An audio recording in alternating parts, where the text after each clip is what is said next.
Un decalogo con 10 punti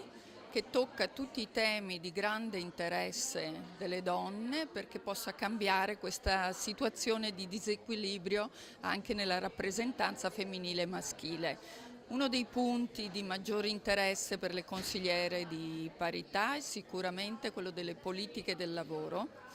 e quindi la formazione, l'inserimento lavorativo, il reinserimento delle donne nel mondo del lavoro, perché attraverso l'autonomia economica è anche possibile ritrovare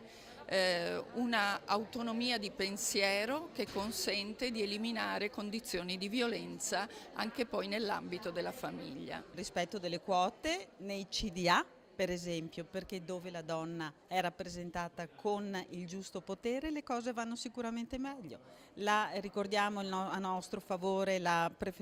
doppia preferenza di genere nella legge elettorale regionale e vogliamo ricordare i finanziamenti per le case protette e i centri di accoglienza per le donne maltrattate. Come medico dico che abbiamo una grossa opportunità di essere veramente sentinelle lì sul territorio, cioè riuscire a cogliere quello che dietro a una richiesta apparentemente solo sanitaria a volte invece c'è, quella richiesta di aiuto che forse un tempo, quando il rapporto medico-paziente era un rapporto più fiduciario, un rapporto che aveva dei tempi di ascolto diverso, era più semplice riuscire ad ottenere. Direi che le leggi possono essere modificate e il senso futuro potrebbe essere questo, cioè dare più ascolto alle donne, dare più ascolto alle esigenze delle donne e di conseguenza molto spesso anche ai figli che le donne molto spesso hanno con loro, e potrebbe essere un obiettivo futuro, cioè che sia l'uomo ad abbandonare la casa e non la donna. Sicuramente è stato importante che il Consiglio regionale all'unanimità abbia approvato questa legge, non succede tutti i giorni, quindi uno sforzo in questa direzione è stato sicuramente importante.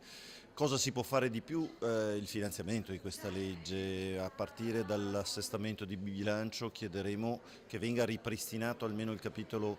iniziale, perché quelle risorse sono fondamentali per far funzionare i centri antiviolenza. Più centri antiviolenza funzionano in Veneto, più donne avranno il coraggio di denunciare le violenze subite e avranno la dimostrazione di istituzioni che gli sono a fianco e che sono in qualche modo dalla loro parte. Una donna deve ricoprire posti di rilievo grazie alla capacità, sicuramente, alla sua progettualità, non di certo, non bastano percentuali o quant'altro, bisogna un po' cambiare la mentalità, avere gli stessi diritti, dando anche però la possibilità di entrare in certi ambienti. Quindi più sostegno, più servizi anche nel sociale per far sì che la donna possa dimostrare in base alla propria competenza e alla propria capacità. Le donne devono essere rappresentate sia nel mondo istituzionale, ma non solo, ma anche all'interno del lavoro, su qualsiasi posto e a qualsiasi livello della società. Sì che questa sedia vuota è un po' simbolica per rappresentare questa mancanza di rappresentanza e di rappresentatività.